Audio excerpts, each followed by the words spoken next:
Welcome to learning English. आज का हम लोग का लेसन सी फीवर नामक कविता, इसके रचयिता जॉन मैसेफील्ड हैं। जॉन मैसेफील्ड का पूरा नाम जॉन एडवर्ड मैसेफील्ड था। इनका जन्म 1878 में हुआ था, मृत्यु 1967 में हुआ। ये एक इंग्लिश पोएट, राइटर हैं, पोएट लॉरिएट हैं यूनाइटेड किंगडम के 1930 से लेकर अपनी मृत्यु काल तक।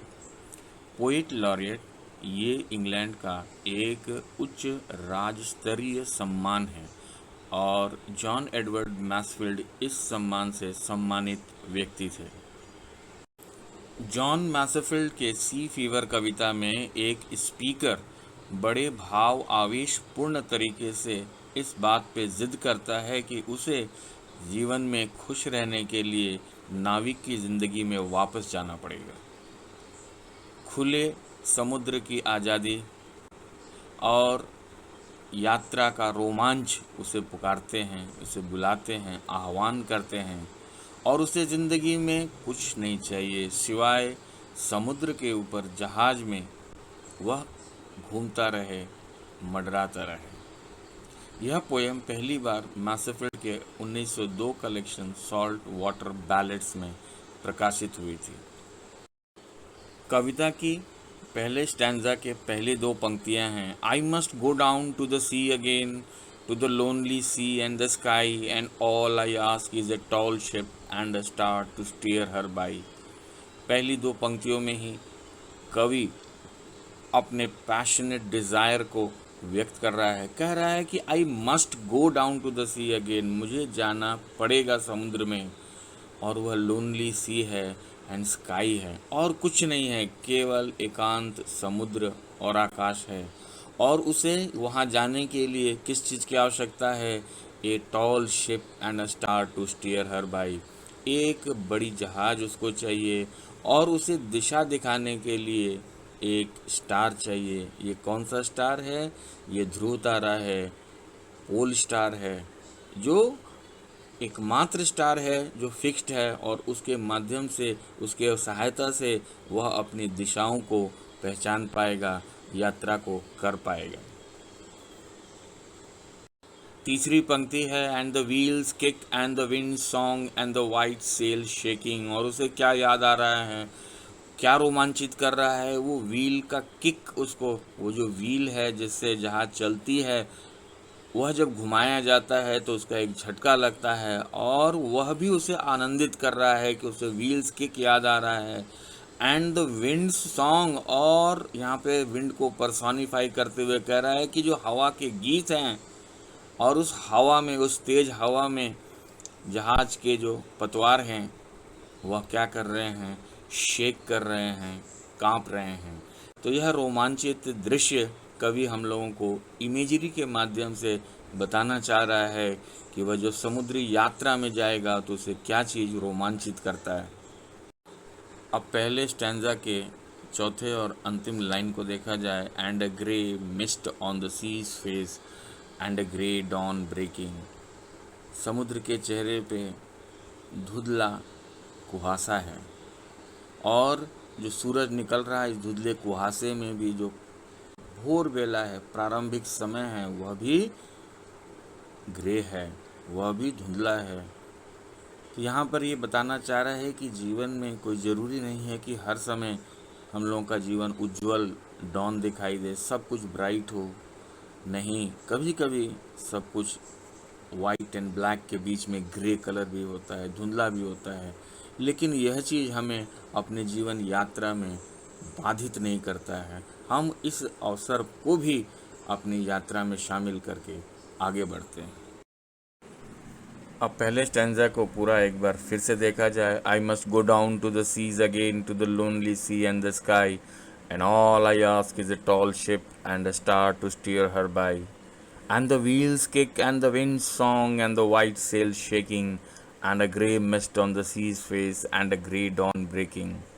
तो पहले ही स्टैंजा में कवि ने अपनी प्रबल इच्छा को व्यक्त किया है समुद्री यात्रा पे जाने के लिए। वह जानता है कि समुद्री यात्रा में सी लोनली है, एकांत है, और साथ देने के लिए स्काई है, लेकिन उसे गम नहीं है। वो चाहता है कि एक हमको बड़ी सी जहाज़ मिल जाए और वह ध्रुव तारा मिल जाए जो हमें रास्ता दिखाएगा, दिशा दिखाएगा। और फिर उस कल्पना में आनंदित हो रहा है कि व्हील का किक मिलेगा एंड विंड का सॉन्ग मिलेगा एंड वाइट सेल शेकिंग रहेगा और समुद्र का चेहरा कभी कभी ग्रे मिस्ट से ढका रहेगा और डॉन भी ग्रे होगा और धुंधला होगा। तो बड़ा रोमांचकारी पिक्चर कवि ने इस पहले स्टैंजा में दिखा दिया हम लोगों को। सेकंड स्टैंजा के नेक्स्ट दो पंक्तियों को देखा जाए, and all I ask is a windy day with the white clouds flying and the flung spray and the blown spume and the sea gulls crying. कवि बता रहा है कि जैसे पहली स्टैंजा में उसने एक टॉल शिप मांगा था और एक स्टार मांगा था स्टीयर करने के लिए, यहाँ पे वो एक विंडी डे मांग रहा है, एक हवा वाले दिन को मांग रहा है। इतनी हवा है कि सफ़ेद सफ़ेद बादल भी उड़ रहे हैं। और केवल बादल ही नहीं उड़ रहा है, समुद्र की लहरों पे भी झाग आ रहा है और वह झाग उड़ रहा है। और ऊपर देखो तो वहाँ पे सी गर्ल्स, समुद्री पक्षी जो हैं वह भी खुशी खुशी उसका साथ दे रही हैं, चिल्ला रही हैं। तो यहाँ पर समुद्र के अलग अलग दृश्यों को कवि बताने का कोशिश किया है, जहाँ पे वाइट क्लाउड्स है, विंडी डे है, स्प्रे है, स्प्यूम है, सी गर्ल्स हैं। तो डिफरेंट साइट्स एंड साउंड्स को कवि ने इस स्टैंजा में हम लोगों को परिचित किया है। अब सेकेंड स्टैंजा को एक बार कंप्लीटली देखा जाए। I must go down to the seas again for the call of the running tide is a wild call and a clear call that may not be denied and all I ask is a windy day with the white clouds flying and the flung spray and the blown spume and the sea gulls crying. कवि अपनी प्रबल इच्छा को दोबारा व्यक्त कर रहा again कि मुझे समुद्र में फिर से जाना है। इस बार उसे रनिंग टाइड बुला रही हैं और वो रनिंग टाइड कैसा है, उसके लिए वाइल्ड कॉल है, एक रोमांचकारी बुलावा है, एक क्लियर कॉल है, स्पष्ट बुलावा है और उसे वह डिनाई नहीं करना चाहता है, उसे रोकना नहीं चाहता है। पहले स्टैंजा में उसे एक टॉल शिप चाहिए था, एक स्टार चाहिए था। इस बार उसे एक विंडी डे चाहिए जिसमें वाइट क्लाउड्स फ्लाई कर रहे हैं ऑन स्प्रे एंड स्प्यूम, जो झाग है, हलचल, हवा में हलचल हो रही है समुद्र में, तो उसमें जो झाग हो रही है वो उड़ रही हैं, वह चाहिए। एंड सी गर्ल्स के चिल्लाने की, रोने की, या यूँ कहा जाए कि उनकी नेचुरल आवाज़ चाहिए। अब लास्ट स्टैंजा को देखा जाए। I must go down to the seas again to the vagrant gypsy life to the Gulf's way and the whale's way where the wind's like a whetted knife. And all I ask is a merry yarn from a laughing fellow rover and quiet sleep and a sweet dream when the long trick's over. इस कविता में, इस stanza में कवि अपनी प्रबल इच्छा को दोबारा व्यक्त कर रहा है अगेन। और इस बार वह क्या चाह रहा है, वह बता रहा है कि उसे वैग्रेंट जिप्सी लाइफ चाहिए। वैग्रेंट का मतलब क्या होता है, जिसका कोई डेस्टिनेशन नहीं है, जिसका कोई गंतव्य स्थल नहीं है। जैसे जिप्सी लोगों का होता है, बंजारा लोगों का होता है, वो आज यहाँ कल वहाँ, कहीं और फिर कहीं और। तो उस तरह का वह ज़िंदगी को चाह रहा है कि एक जिप्सी लाइफ, मतलब हमारी कोई फिक्स्ड डेस्टिनेशन ना हो, कोई फिक्स्ड रहने का स्थान ना हो, हम बंजारों की तरह घूमते रहें। और वह अपनी बात को पुष्टि करने के लिए वो फिर एग्जाम्पल दे रहा है to the gull's way. Gull विशाल समुद्री पक्षी होती हैं, उनका कोई ठिकाना नहीं है, उनका कोई घर नहीं है, वह इस प्रकृति में विचरती रहती हैं। वेल का भी कोई घर नहीं है, वह इधर उधर घूमता रहता। ठीक उसी तरह से कवि भी चाहता है कि मेरा जीवन भी एक वैग्रेंट जिप्सी लाइफ हो, जिस तरह से गल का लाइफ है, जिस तरह से वेल का लाइफ है। और यह आसान लाइफ नहीं है। यहाँ पे जो विंड है वो इतनी तेज है कि वह एक तेज धार चाकू की तरह काटती है, लेकिन फिर भी वह इसी ज़िंदगी को चाहता है। और वह क्या मांग रहा है, पहले वह एक टॉल शिप एंड स्टार मांगा था। फिर वो क्या मांगा था? विंडी डे मांगा था, वाइट क्लाउड्स फ्लाइंग था। अब वो क्या मांग रहा है? एक मेरी yarn from A laughing fellow rover.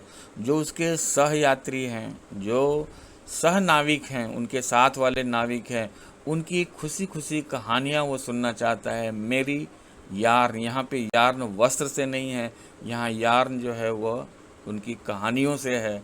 जो खुश हैं, लाफिंग फेलो रोवर से है।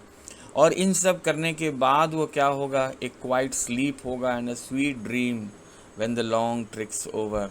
जो हम लोग का यात्रा है वो समाप्त होने के बाद शांत से हम सो जाएंगे और वह एक स्वीट ड्रीम देखेंगे। तो इस कविता में कवि अपने समुद्री जीवन के विभिन्न रंगों को, विभिन्न रोमांचकारी अनुभवों को व्यक्त किया है। और यह हम लोगों के जीवन का भी एक अंश है कि जीवन में नाना प्रकार के सुख भी है, दुख भी है, कठिनाइयाँ भी हैं, लेकिन जीवन हम लोगों को जीते रहना है, चलते रहना है।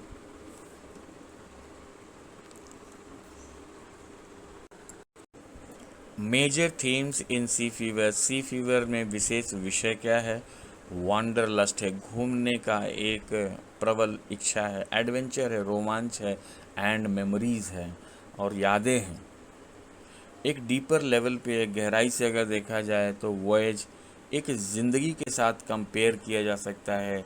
ऐसी ज़िंदगी जो full of challenges and tribulations है, जिसमें हमारी चुनौतियां हैं और घोर कष्ट भी है। डिस्पाइट ऑल दी ऑड्स, इन सारी चुनौतियों और परेशानियों के बावजूद, it brings every one desire to live it at its maximum. ये हम लोग के अंदर में यह प्रबल इच्छा को जाहिर करती है कि इन सारी चैलेंजेस एंड ट्रिबुलेशंस के बावजूद हमें अपनी इच्छा को मैक्सिमम जीना चाहिए। Thank you for joining today's class. आशा करते हैं कि सी फीवर अब तुम लोग के लिए फीवर पैदा करने वाला नहीं होगा। अब तुम लोग को सी फीवर बड़ा आसान और अच्छा लगा होगा। अगर ये वीडियो तुम लोग को अच्छा लगा, सचमुच तुम लोग को अगर उपयोगी रहा, तो इस वीडियो को लाइक एंड शेयर ज़रूर करना। Thank you very much.